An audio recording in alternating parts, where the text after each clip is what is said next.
천지공사의 큰 틀은 뭐냐면 이 말씀입니다. 이제 온 천하가 큰 병이 들었나니 내가 삼계 대권을 주재하여 조화로서 천지를 개벽하고 불로 장생의 성경을 건설하려 하노라. 이 천지공사는 말 그대로 개벽공사라는 것이고요. 무엇을 개벽하냐?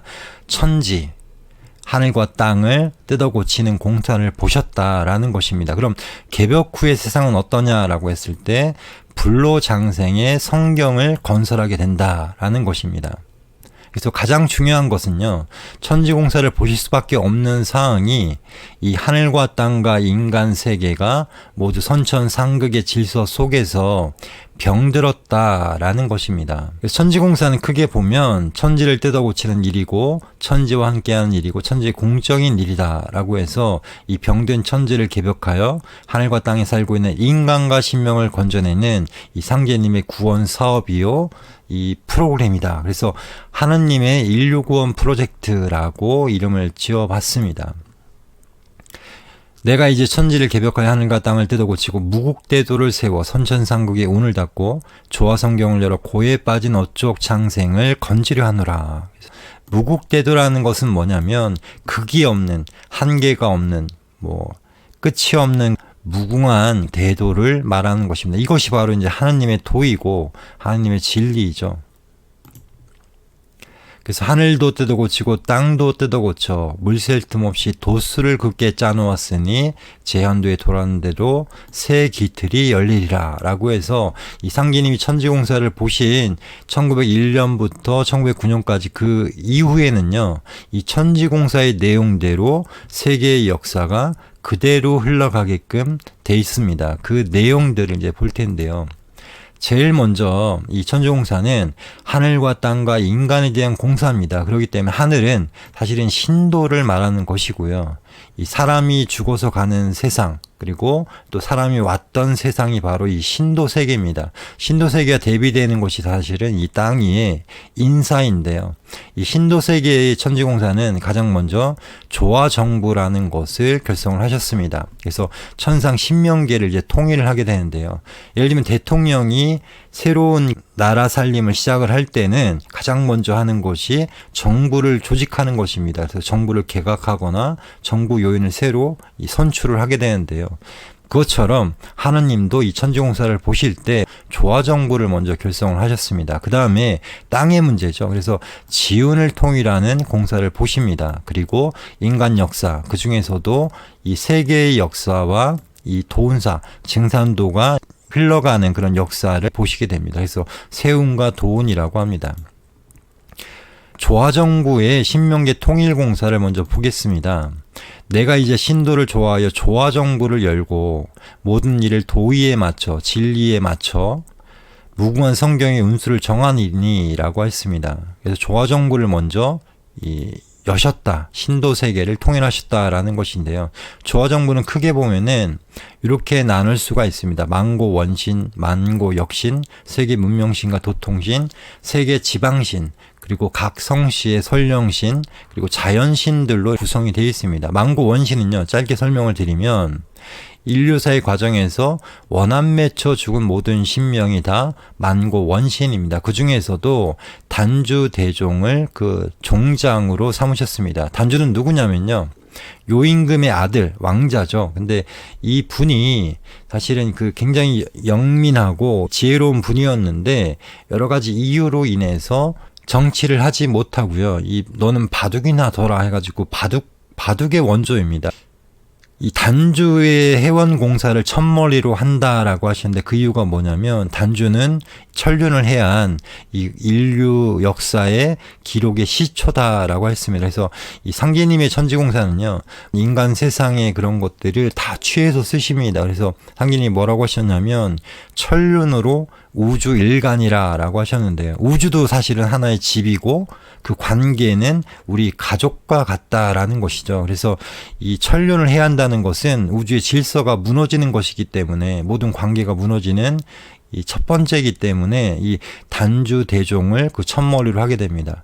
그 망고 역신의 종장은 전명숙 장군인데요. 이분은 1894년에 동학혁명을 실제 일으켰던 분이죠. 그래서 이 역신이라는 것은 뭐냐, 우리가 역한다, 뭐 역적이다 이렇게 얘기를 하는데 실제로는 그 좋은 세상을 만들고자 했던 그런 혁명가들의 영신을 만고 역신이라고 하고 그 종장으로 동학혁명을 일으켰던 전명숙 장군을 이렇게 세우신 겁니다.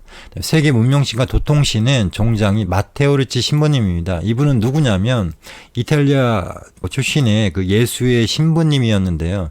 이 중국으로 와서 당시에 그 서교와 그리고 그 중국의 유교에서 말하는 상계님이 한 분이다라는 것을 처음으로 이렇게 밝힌 분이죠. 그래서 동서 문명의 다리가 되었다. 서로 소통시키는 그 신관을 통일했던 그런 위대한 공적을 쌓은 분인데요.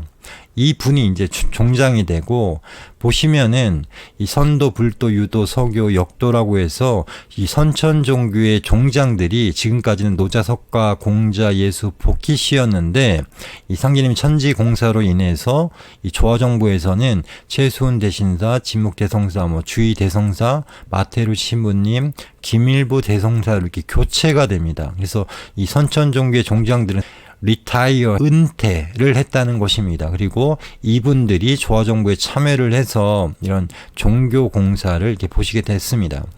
자, 그 다음에 세계 지방신은요, 민족신과 같은 것입니다. 그래서 한국 같은 경우는 환인, 환웅, 단군이라고 한 삼성조가 바로 이 지방신이고요. 각 민족마다 이렇게 다른 각자의 그런 민족신과 지방신이 이 조화정부에 참여를 하고 있습니다. 뭐 예를 들면은 중국 같은 경우는 이 자신들의 시작을 뭐라고 하냐면 반고 개천이라고 하는데요. 이 반고로부터 자신들의 역사가 시작됐다라고 얘기를 합니다. 그래서 이 반고 가안이 중국이 이제 지방신이 되는 거고요. 일본 같은 경우는 천조 대신이라고 하는데 일본 말로는 아마테라스 오미카미입니다. 이 분이 일본의 그런 지방신이 되는 것입니다. 뭐 그리스는 제우스 이런 식이고요. 그다음에 각 성의 선령신들이 참여를 하고 있습니다. 그래서 저 같은 경우에 밀양박씨인데요. 밀양박씨의 시조, 그러니까 박씨의 시조이기도 하죠. 박혁거세님이 이 조화정부에 참여를 하고 있는 겁니다. 그래서 김씨면 뭐 김수로나 김할지 이런 식으로 이 선령신들이 참여를 하고 있고요. 그다음 자연신은 인격신과 다른 겁니다. 그래서 그 자연계에 존재하는 이 천지 망량신, 일월 조항신, 칠성신 등이 여기에 참여를 하고 있습니다.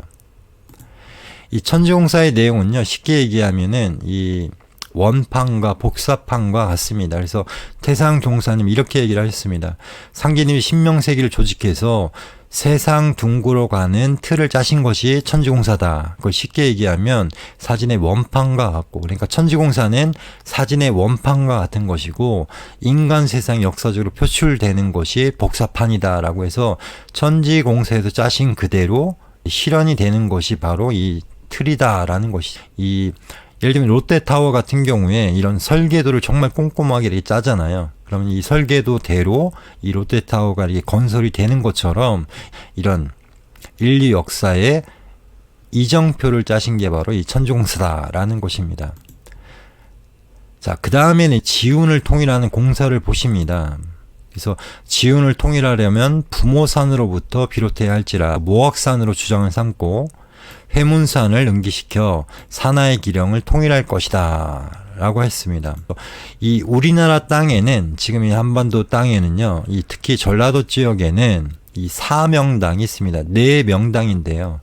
오선위기열, 호승예불열, 군신봉조열, 선녀직금혈이 있는데요. 각각 순창, 무안, 태인, 장성에 있습니다. 그래서 이 사명당을 의 기운을 취해서 천지공사를 보셨고 부모산이 또 있습니다. 그래서 부모산은 이 지운의 이 기령의 아버지 산이 이제 순창 회문산이고 어머니 산이 전주 모악산입니다. 세운을 볼 텐데요. 지금부터는 이 본론에 해당이 됩니다. 그래서 이 상계님은 크게 두 가지 말씀으로 이 천지공사의 틀을 말씀하셨습니다. 내일은 삼변성돈이라 세 번 변해서 도를 이룬다라는 것인데요. 무엇이든지 삼변이죠. 1변, 2변, 3변. 그래서 우리가 뭐 369 게임을 하기도 하는데요. 이 369처럼 우리 한국인은 무조건 셋입니다. 그래서 이 한국의 역사 속에서도 이 상계님은 그냥 상계님이 아니고 삼신일체 상계님이라고 하죠. 그래서 삼신상계님이라는 말씀처럼 이 모든 도의 역사는요, 생장성이라고 하는 이 세 번 변하는 그런 과정을 거치게 됩니다. 그리고 또 하나는 이 현화대세가 시름판과 같다라고 하셨는데요. 이 시름판 도수에 붙여 놓으셨습니다. 천지공사는요, 기존에 있는 것들을 취해서 쓰신다라고 하셨기 때문에 이 씨름판도 없는 것이 아니고, 원래 우리 그 전래 씨름을 보면은 이 씨름판도 세 판으로 이루어집니다. 처음에는 애기판이고요. 그 다음에 총각판, 그리고 결승전인 상씨름으로 이게 판을 맞히는 게 있는데요.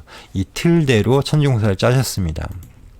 그래서 애기판은 말 그대로 이 애기들이 하는 씨름이고요. 아이들이 하는 씨름이고, 총각판은 아직 결혼하기 전에, 머리를 틀기 전에 이 총각들이 하는 씨름, 그리고 마지막 상씨름판은 이렇게 상투를 튼 어른들이 하는 씨름이기 때문에 윗상자를 써서 상씨름판이다라고 하신 겁니다. 자, 이 상씨름판의 틀은요, 또 오선위기라고 하는 이 순창 해문산에 있는 이 혈의 기운을 취해서 기령으로 돌린다라고 하셨는데요. 이 오선위기는 뭐냐면 5신선이 바둑판을 놓고 에어싸는 형국이의 혈입니다. 그래서 2신선은 판을 대하고 바둑을 두고, 2신선은 각기 훈수하고, 그다음에 1신선은 이제 주인이죠. 주인은 이제 바둑판과 이 집을 제공을 하는 겁니다. 그래서 주인은 어느 편도 훈수할 수 없어 수두방관하고 손님 대접만 맡았나니, 연사라는 것은 뭐냐면 이 한 해의 농사를 뜻하는 말이고, 쉽게 얘기하면 한 해 한 해의 그런 일들에 대해서 이 말씀하신 것입니다. 큰 의미 없어 손님 받는 예만 빠지지 않으면 주인의 책임 다한 것이다 라고 하셨는데요. 이 주인이 뭐냐면요, 이 주인이 갖고 있는 게 바로 바둑판이죠. 이 바둑판은 조선입니다. 자, 바둑판을 보면요, 가로 19줄, 세로 19줄입니다. 그래서 이 바둑을 둘 수 있는 이 점이 각각 19 곱하기 19를 하면은 361점이 되는데요. 이 중에서 가장 가운데에 있는 점은 1000원점이라고 해서 바둑 알을 놓지를 않습니다. 그래서 이 조선은 팔도에 360개의 고을로 구성이 돼 있었습니다. 조선시대에. 그래서 이 한양은 1000원점이 되는 거고요. 각각 전국의 팔도에 360 고을이 있었던 것처럼 마치 이제 조선이 하나의 바둑판이 되는 것이고요. 이 바둑판을 둘러싸고 이 오선위기, 그러니까 4신선이 각각 이제 판을 대하고 2신선은 이제 훈수를 주는 건 형국이 됩니다. 그리고 또 굉장히 이게 놀라운 게 뭐냐면 이 19 가로 세로를 더하면요 38이 됩니다. 그래서 38선이 이제 이 남북을 사이에 두고 이렇게 38선이 그어지는 그런 과정도 이 이야기가 되는 것입니다. 가장 먼저 상치름판에서요 애기판을 보겠습니다. 이 애기판은요 러일 전쟁을 뜻하는데요. 이 러일 전쟁이 일어나는 과정을 먼저 이야기를 하면 1894년에 이 동학혁명이 먼저 일어나게 됩니다. 이때 조정에서는 청나라에게 구원을 청합니다. 이 난을 뭐 진압해 주십시오. 저희들이 이제 큰일 나게 생겼습니다 해가지고 청나라를 불러들이는데, 그 과정에서 일본도 조선에 대한 지배권을 갖기 위해서 같이 그 군대를 조선에 보내게 됩니다. 그래서 청나라와 일본이 서로 전쟁이 일어나게 되죠. 그래서 1895년에 청일전쟁에서 일본이 승리를 하게 됩니다. 이 조선의 지배권을 이제 장악하게 되는 과정이 있는데요. 그 과정에서 다시 이제 그 동양의 패권, 조선의 패권이죠, 사실은. 러일 전쟁이 1904년에 이뤄지게 됩니다. 이 상계님 말씀을 보면요. 전명숙의 동은, 전명숙이 이제 움직임은 천하의 난을 동케하니라 라고 하셨는데, 이 말씀이 뜻이 뭐냐면 이 갑오 동학혁명으로 청일전쟁이 일어나고 청일전쟁이 다시 러일전쟁으로 이어지게 된다라는 것입니다. 그래서 하버드 대학교의 니얼 퍼거슨 교수는 이런 얘기를 했습니다. 증오의 세계에서 20세기에 일어난 세계 전쟁은 러일 전쟁으로 시작해서 한국 전쟁으로 끝났다라고 했는데요. 20세기, 그러니까 1901년부터 1999년까지 이 100년 동안에 벌어진 세계 전쟁의 시작은 러일 전쟁에서 시작이 된 것이고 한국 전쟁으로 끝났다라는 것인데, 이 러일 전쟁도 사실은 동학혁명으로 이것이 이제 도화선이 돼서 일어났기 때문에 이 전명숙의 동은, 그러니까 갑오 동학혁명으로부터 이 세계 전쟁이 시작되었다라는 말씀입니다. 자, 러일 전쟁을 보겠습니다. 1904년에서 1905년까지 벌어진 이 러일 전쟁에 대해서 이 상기님께서 뭐라고 하셨냐면, 그때 당시에는 서양 세력이 막 동양의 조선까지도 식민지로 삼으려고 하는 그런 상황이었습니다. 그래서 이제 만일 서양 세력을 물리치지 않으면 동양은 영원히 서양에 짓밟히게 되리라. 그러므로 서양 세력을 물리치고 동양을 붙잡음이 옳으니 이제 일본 사람을 천재 큰 일꾼으로 내세우리라. 잠시 일본에 의탁을 하는 것이죠. 그래서 일러 전쟁, 러일 전쟁에서 일본을 도와 러시아를 물리치려 하노라 라고 하셨는데요. 이 천지공사 말씀 그대로 러일 전쟁이 붙게 되고 그 전쟁에서 일본이 러시아를 이기게 됩니다. 자, 그 과정을 보면요. 실험판으로 보면은 애기판, 러일 전쟁이고, 오선위기로 보면은 한반도를 사이에 두고 러시아와 일본이 붙고 프랑스와 영국이 각각 훈수를 두는 오선위기판이 짜여집니다. 이 과정에서 주인인 조선은 손님 대접만 맡았다라고 돼 있죠. 이 러일 전쟁이 다시 세계 1차 대전으로 이어지게 되고, 그 과정에서 이 국제연맹이 결성이 됩니다. 과정들을 다시 한번 보면요. 이 당시에 만주와 한국의 지배권을 놓고 러시아와 일본이 벌인 제국주의 전쟁입니다. 그래서 이것이 1차 세계대전의 전추전 성격을 띠게 됩니다. 왜냐하면 러시아와 일본만 이제 전쟁을 한 것이 아니고 영국과 이 불란서까지 이제 동맹을 맺었죠. 그래서 일본의 공격으로 시작을 했는데 러시아의 발탐대가 해전에서 완전히 패배를 하게 되면서 러일 전쟁은 이제 패배를 하게 됩니다. 러시아가 패배하면서 혁명 운동이 전개가 됩니다. 그래서 이 볼셰비키 혁명이 일어나서 사회주의, 공산주의가 이제 처음 시작이 되죠. 그래서 러시아의 그 세력이 발칸으로 향하게 됩니다. 이 동양에서의 어떤 지배권이나 영향력을 이제 잃게 되죠. 러일 전쟁에 패배하니까. 그래서 이 눈을 서유럽 쪽이 발칸으로 향하게 되고요. 일본 한반도 지배권을 이제 확립을 하고 남만주로 진출하지만 이제 미국과 대립을 하게 되면서 이제 그 종결이 되고요. 당시의 서양 제국주의를 보겠습니다. 당시에 제국주의의 실상을 알 수 있는 풍자화인데요. 사람을 놓고 마치 고요를 쥐어짜듯이 해서 이렇게 금이라고 하는 이 돈을 만들어내는 거죠. 기독교의 신부님이 그냥 성경만 읽고 있는 겁니다. 그리고 이 자본가 이제 공장을 만들고 하는 말 그대로 약간의 죽지 않을 정도의 물을 주면서 이걸 이제 쥐어짜는 건데요. 이 제국주의는 어떻게 태동이 됐느냐? 근대 산업혁명을 통해서 산업화가 진행이 되고 이것이 이제 자본주의를 만들게 됩니다. 그래서 많은 공장을 짓게 되고 제품을 만들면서 공급 과잉 현상이 이제 벌어지게 되니까요.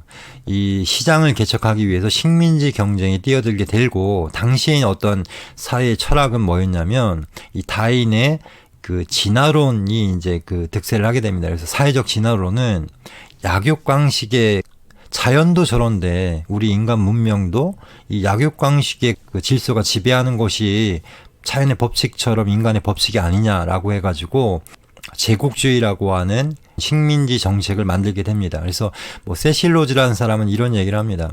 우리 식민지 정치가는 새로운 영토를 개척해야 된다. 공장이나 광산에 생산한 상품을 위해 팔기 위해 새로운 판로를 만들어야 된다라고 해서 이 서양 제국주의가 아프리카뿐만이 아니고요. 아시아까지도 진출을 해서 식민지 개척을 하는데, 보시면 유럽 국가들이 그리고 미국이 동남아시아를 거의 지배를 하게 됩니다. 식민지로 삼게 되고요.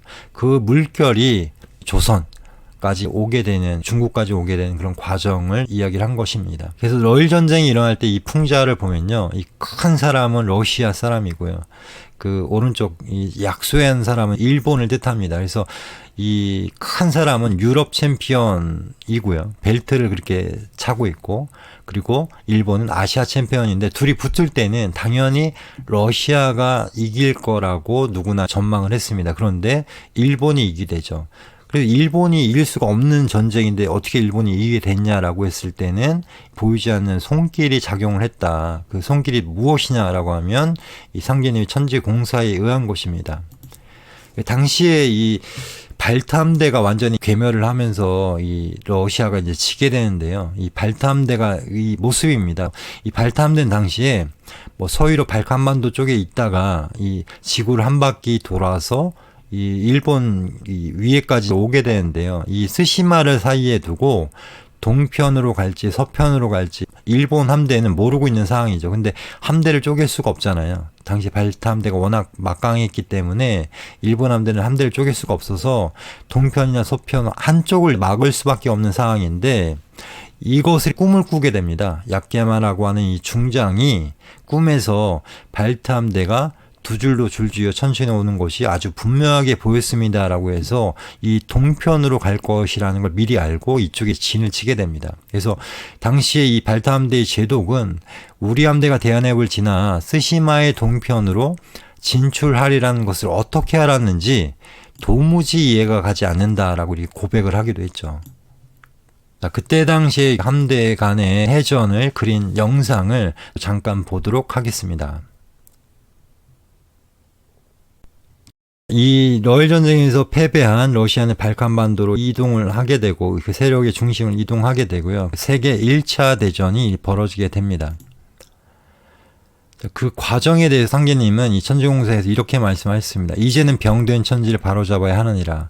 조선의 대신명을 서양으로 보내 큰 난리를 일으켜 선천의 악패와 상극의 기세를 속히 거두어서 성경세계를 건설하리니 장차 동서양을 비빔밥 비비듯 하리라 라고 해서 이 전쟁이라는 것이 사실은 선천의 악패와 상극의 기세를 빨리 일으키고 마무리 짓게 하는 그런 것들을 말씀을 하신대요. 왜 그러면 조선의 대신명을 서양으로 보내느냐. 당시에 조선은 일본에게 식민 지배를 당하는 과정에서 말 그대로 주인이 할 일이 없게 된 것이죠. 그래서 이 조선의 대신명들을 화물표에 실어서 화물선이 동서양을 교육을 하니까요. 그 물표에 실어서 이 조선의 대신명을 보낸다. 그래서 큰 난리를 일으키게 한다라고 하는 천지공사가 있습니다. 세계 1차 대전의 과정을 보겠습니다. 배경은 뭐냐면 아까 말씀드린 것처럼 이 러시아가 발칸으로 옮겨지고 이 발칸이 유럽 열강 각축장이 됩니다. 그래서 마치 이 조선을 놓고 이 서구 열강이 각축을 해버렸던 것처럼 이 발칸이 당시에 유럽 열강들의 각축장이 되는 것이죠. 당시 유럽에는요, 러시아의 범슬라브주의와 독일의 그리고 오스트리아의 범게르만주의가 서로 대립을 했는데 그 대립의 장소가 러시아는 독일이 아니고요. 작은 나라 세르비아에서 대립을 하게 됩니다. 마치 이제 그 서양판 오선 위기가 이 세르비아에서 만들어지게 되는 것입니다. 그래서 세르비아의 청년인 프린치프가 오스트리아 황태자를 암살한 사건이 도화선이 돼서 이 유럽이 1차 대전으로 들어가게 됩니다. 그래서 결국 연합군이 승리를 하게 되고요. 독일과 광화 조약을 이제 체결을 합니다.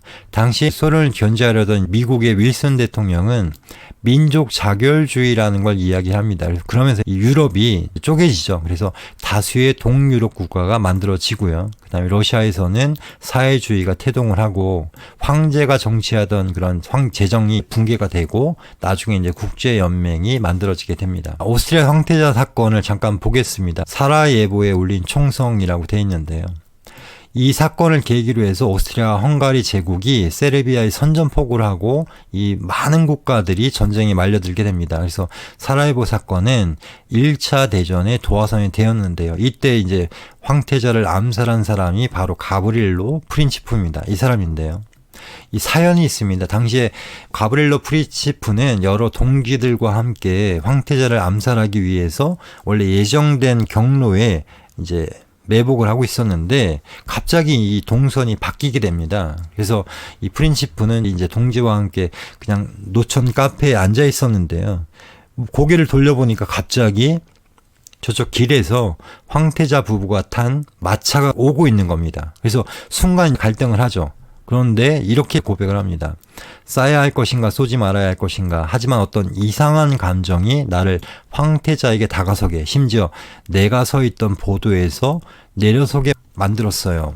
자기의 의지와 상관없이 갑자기 이상한 느낌이 들면서 자신도 모르게 이 황태자를 암살하게 되었다라는 것입니다. 그 결과 뭐 누구도 원하지 않았던 전쟁입니다. 이 세계 1차 대전은 세르비아를 상대로 오스트리아가 전쟁을 선포하고 세르비아의 편이었던 러시아가 또 전쟁을 들어가고 또 독일도 마찬가지로 이 전쟁에 참전을 하고 프랑스 뭐 그의 여러 나라들이 1차 대전에 소용돌이 속으로 들어가게 됩니다. 그래서 로이드 조지는 정치의 요직에 있던 사람들 가운데 누구도 전쟁을 의도하지 않고 있었는데 전쟁의 늪에 마치 미끄러져 떨어진 것처럼 빠져들게 되었다라고 합니다. 그래서 증단도의 진리책에서는 이 기묘한 전쟁이라고 이제 많이 이야기를 한다 해서 보이지 않는 정말 계속해서 강조를 드리지만은 이 신도의 손길, 이제 상진의 천지공사에 의해서 이런 세계 1차 대전이 벌어지게 됩니다. 그런데 아이러니하게도요, 이 1차 대전을 끝내게 한 것은 스페인 독감이라고 하는 병이었습니다. 그래서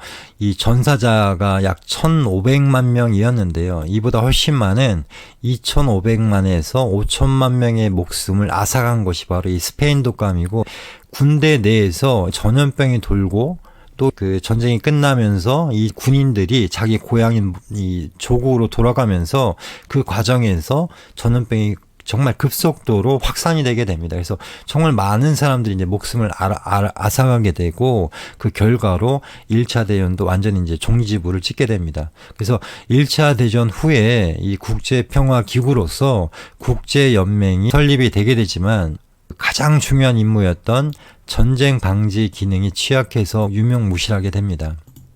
1차 대전을 끝내게 했던 스페인 독감과 그 과정들을 알 수 있는 영상을 잠깐 보도록 하겠습니다. 100년 전 발발한 인류 최초의 세계대전. 제1차 세계대전을 종식시킨 것은 군대의 무력이 아닌 스페인 독감이었다.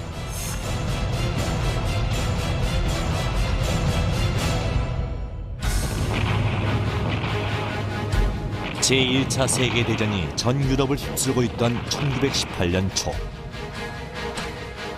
프랑스 국경과 맞닿은 스페인 해안마을 산세바스티안에 독감이 찾아왔다. 전염 경로는 분명치 않았지만 독감은 거의 동시에 군인들에게로 옮아갔다. 그리고 8월이 되자 독감은 유럽을 넘어 전 지구로 확산됐다.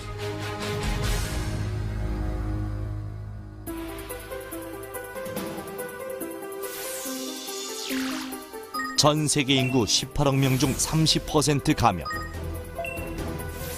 사망자 5천만 명에서 1억 명 추정, 치사율 일반 독감의 250배. 이것이 제1차 세계대전에서 전쟁으로 죽은 사람 수보다 10배나 많은 사람을 죽음으로 몰아간 스페인 독감의 위력이다. 이 때문에 군대의 전투력이 무력화되어 스페인 독감 창궐 2~3개월 후인 1918년 11월 11일 제1차 세계대전은 막을 내린다. 자, 그 다음에는 이 총각판으로 불리는 중일전쟁인데요. 이 중일전쟁은 다음 시간에 또 말씀드리도록 하겠습니다.